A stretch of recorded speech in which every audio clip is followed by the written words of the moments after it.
शाहू महाराज आणि या आरक्षणाला घटनात्मक आयाम देऊन तुमचं माझं जगणं सुकर करणारे विश्वरत्न डॉक्टर बाबासाहेब आंबेडकर,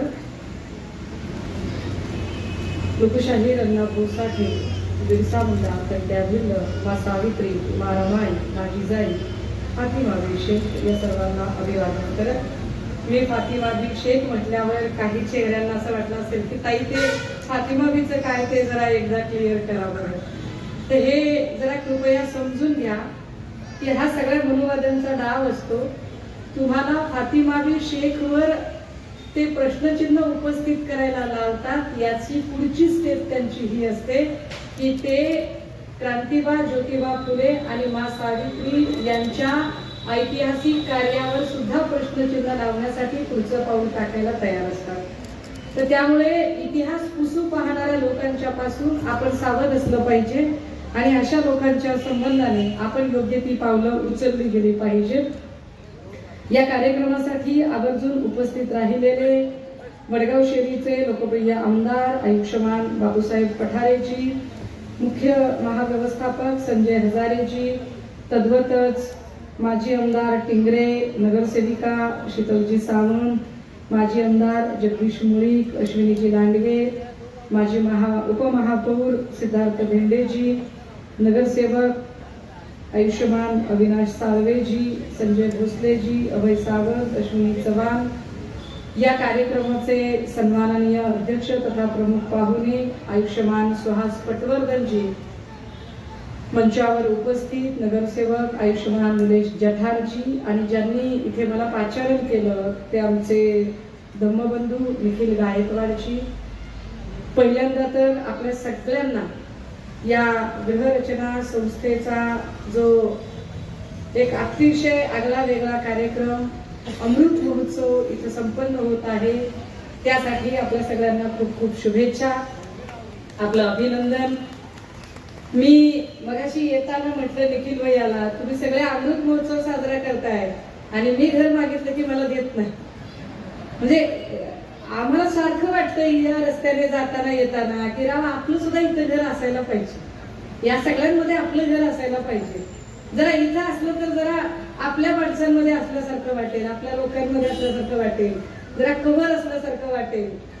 हा सगळा गमतीचा भाग जरी सोडला तरी हे फार महत्वाचं आहे की आज घडीला पुण्याच्या प्राईम लोकेशन मध्ये एक सोसायटी उभी राहते आणि ती प्राईम लोकेशन मध्ये सोसायटी उभी राहावी यासाठी त्यावेळचे लोक एक फोरकास्ट विजन ठेवतात आणि ज्या फोरकास्ट विजनमुळे आपण इतक्या मध्यवर्ती भागात आणि इतक्या प्रशस्त आणि चांगल्या ठिकाणी जिथून अतिशय चांगली ट्रान्सपोर्टेशनची कनेक्टिव्हिटी आहे आणि टाउन प्लॅनिंगचं उत्तम असं नियोजन झालेलं आहे अशा ठिकाणी आपण राहू शकतो. कर्मवीर भाऊराव पाटलांच्या पासून ते अनेक सगळे अगदी भोळे साहेबांपर्यंतच्या या सगळ्या लोकांचे प्रयत्न, त्यांची दूरदृष्टी, त्यांनी घेतलेली मेहनत आणि त्यांचं नियोजन या सगळ्यांमुळे हे शक्य होतं. पण आपली अडचण अशी होते की बऱ्याचदा आपल्याला इतिहासाचा विसर पडतो. हे असे कार्यक्रम याहीसाठी महत्वाचे असतात की काय संघर्षात्मक सोसायटी उभी राहिलेली आहे, काय संघर्षात्मक ही वास्तू उभी राहिली, ती वास्तू उभी राहताना काय लोकांनी त्रास सहन केला ते किमान आत्ता जे मोकळेपणाने श्वास घेत आहेत आणि अतिशय आरामदायक आयुष्य जगत आहेत त्यांना सुद्धा ते कळलं पाहिजे की आपण सुरुवात कुठून केली होती. कारण ज्यांना इतिहासाचं मूळ माहिती असतं त्यांनाच वर्तमानाची फळं मिळू शकतात. One who knows their roots they can get the fruits. जर आपल्याला रूट्सच माहित नसतील तर आपल्याला फ्रुट्स सुद्धा मिळू शकत नाहीत.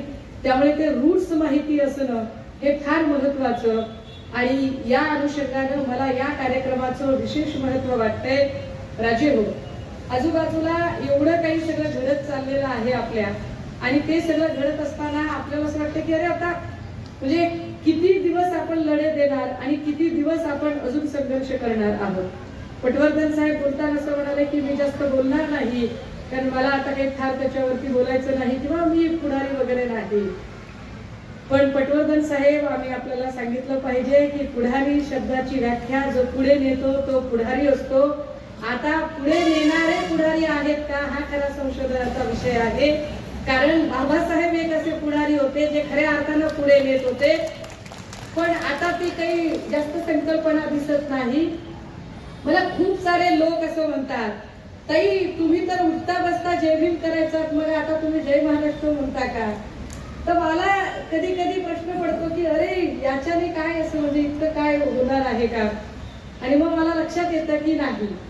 मला पुन्हा वामन दादाच्या त्या 2 ओळी आठवतात की वाणीत भीमा आहे करणीत भीम असता.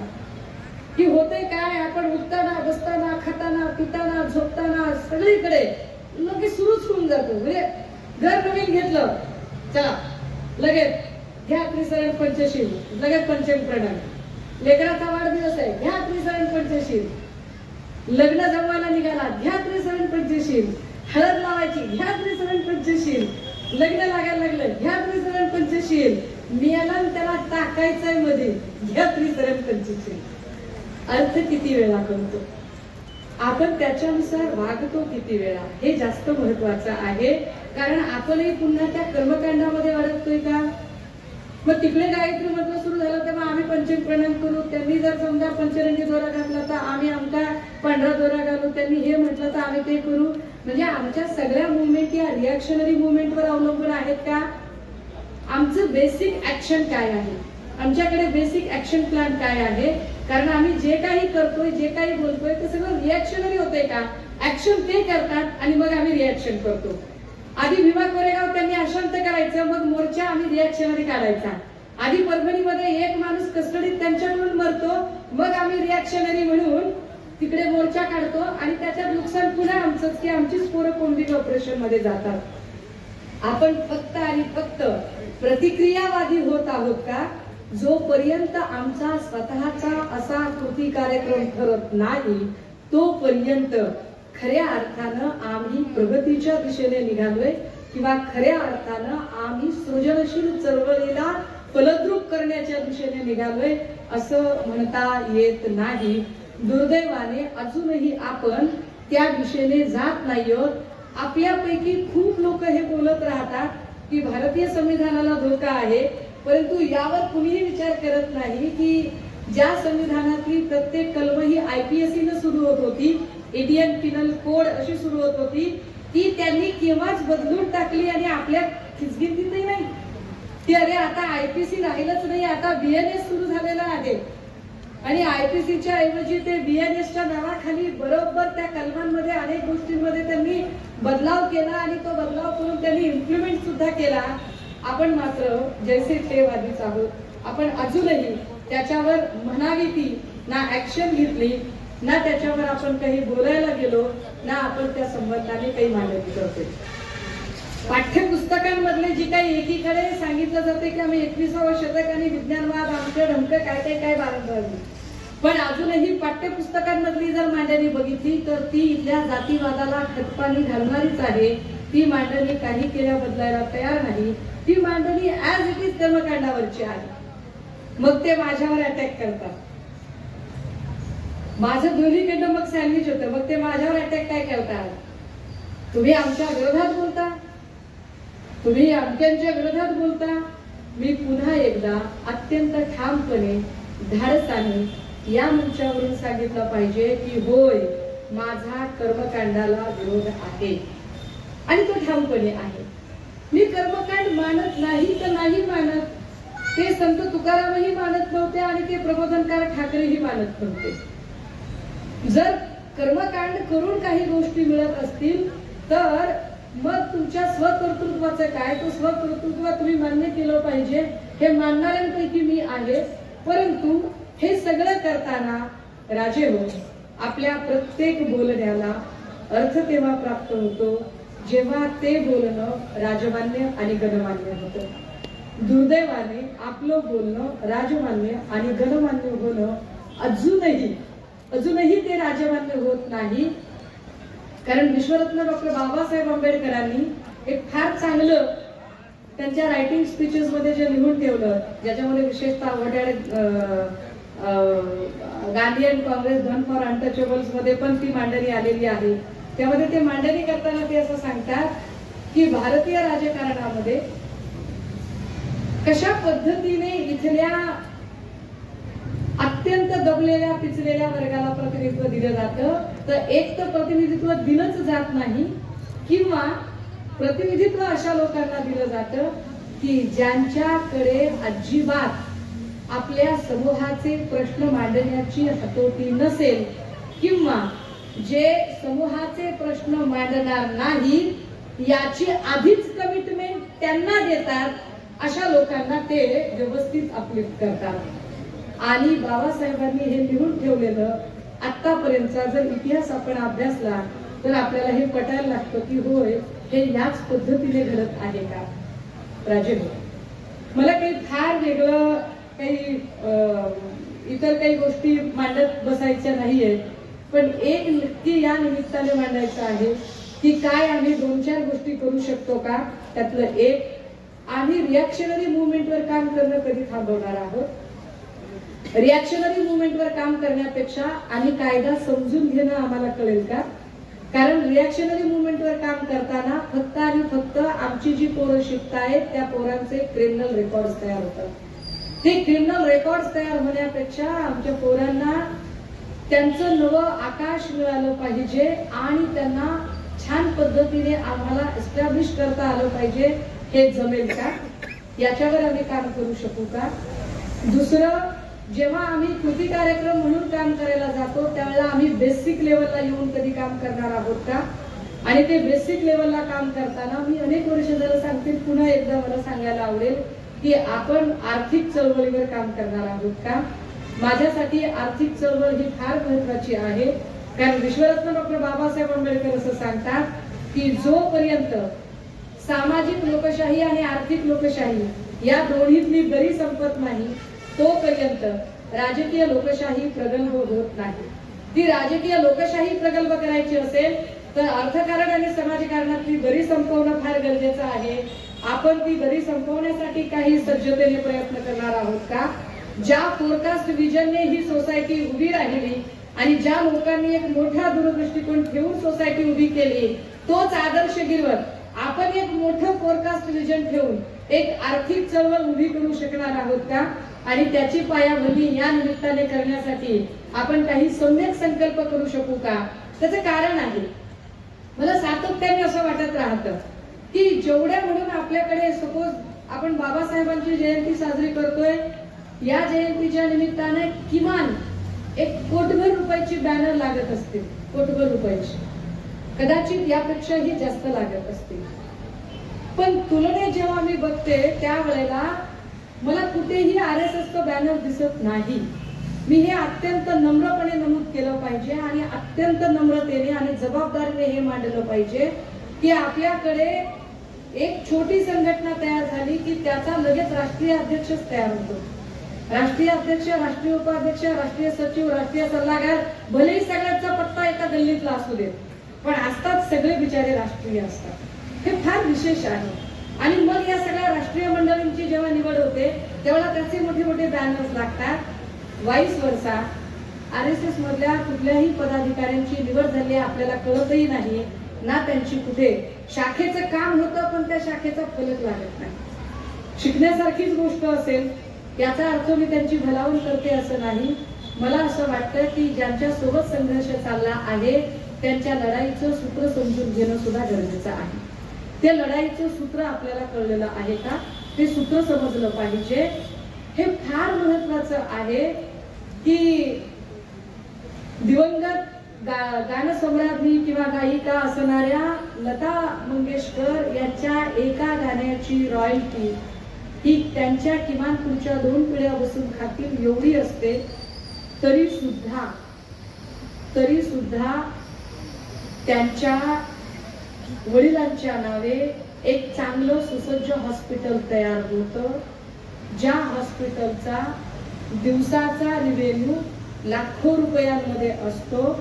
But at the same time अगदी त्याच वेळेला जगभरात ज्यांचा इतिहास आणि संदर्भ सांगता येतील असे विश्वरत्न डॉक्टर बाबासाहेब आंबेडकर किंवा क्रांतिबा ज्योतिबा फुले किंवा छत्रपती राजर्षी शाहू महाराज यांच्या नावाने प्रमुख शहरांमधून मोठे हॉस्पिटल्स, मी सरकारी म्हणत नाही, आपण सगळ्यांनी उभे केलेले, आपल्या प्रयत्नाने केलेले हॉस्पिटल्स, बँक किंवा क्लस्टर डेव्हलपमेंट किंवा MIDC एरियातला इंडस्ट्रियल एरिया असा उभा का राहू शकत नाही, यावर एकदा विचार करणं नक्की गरजेचं आहे.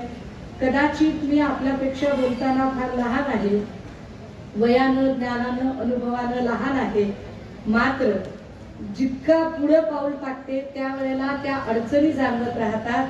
आपण फक्त ना बऱ्याचदा विरोध करतो का, पण आपण त्याचं मंथन करत नाही का.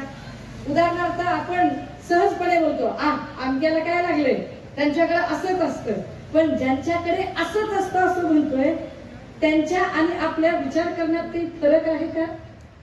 साधं साधं गणित बरं का, म्हणजे आज खूप दिवसांनी जरा माझी माणसं भेटली आहेत म्हणून सांगायचा प्रयत्न करते.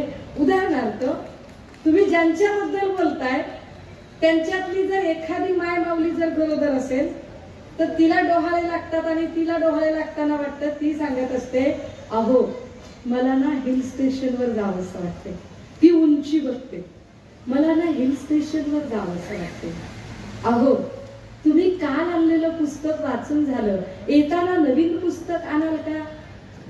तिचे डोहाळे, आपली डोहाळे काय बघा, खादाळातली माती, खचुलीतली राख, जिंदगीची राख रंगली.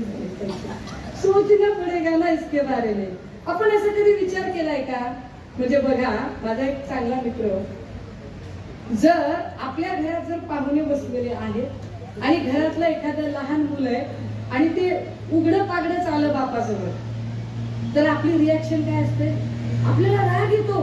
पाहुण्यांच्या समोर उघडायला म्हणजे काय, आणि बायकोला कळलं नाही, तिने उघडाच पाठवला, तिला कळत नव्हतं लेकराला कपडे घालून इकडे पाठवायचं, हॉलमध्ये उघडाच चालवतो. आपण सक्त करणं त्याच्या उघड्या अंगावर झपका देऊ, चाल आठव कपडे घालून ये.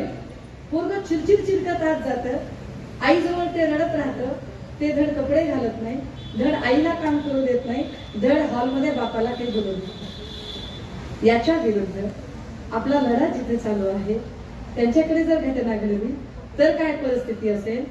अरे वा, आमचं बाळ किती छान दिसतोय, कपडे घालून आल्यावर किती छान दिसेल बरं.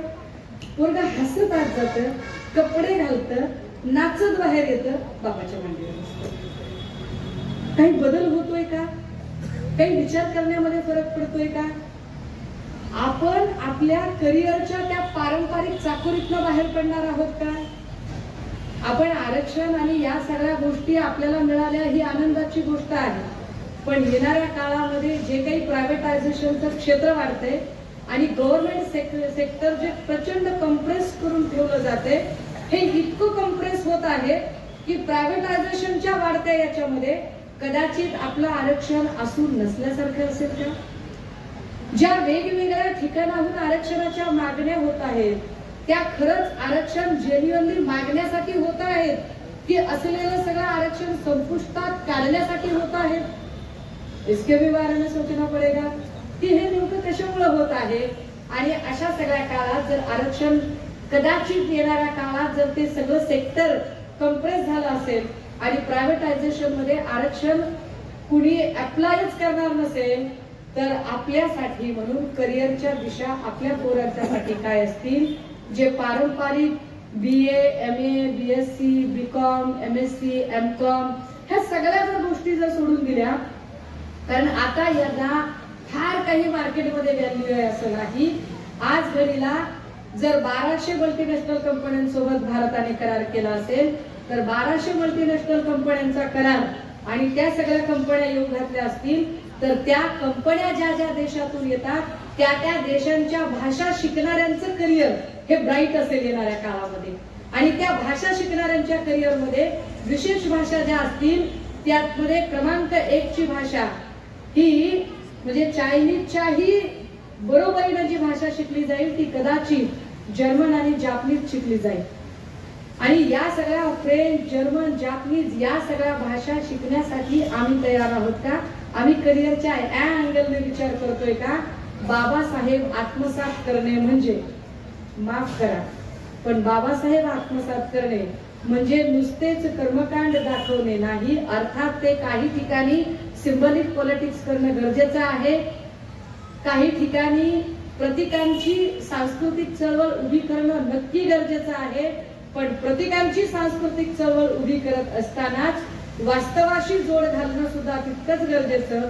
आणि वास्तवाशी जोड घालताना या नव्या पिढ्या आमच्या कशा सेटल होतील यासाठी सुद्धा आम्ही बोललं पाहिजे.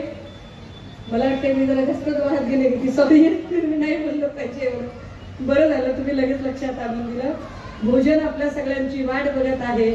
बहुजनांचा सगळा लढा बहुजनांनी सगळ्या त्या गोष्टींच्यासाठी सो ते वाट बघत आहे. मी जास्त तुमचा अजिबात वेळ घेत नाही. मला जे वाटलं फार, कदाचित मला अजून याच्यापेक्षा खूप खुलेपणाने बोलायचंही असेल, कदाचित माझ्या प्रोटोकॉल मध्ये मला बोलताही येत नसेल, कदाचित माझी काही ठिकाणी कोंडी होत असेल, परंतु जे वाटलं ते आपल्यासमोर मांडण्याचा प्रयत्न केला. निखिल भैया आणि सगळ्या कमिटीचे पुनश्च एकदा आभार. आपल्या सगळ्यांना पुनश्च एकदा शुभेच्छा.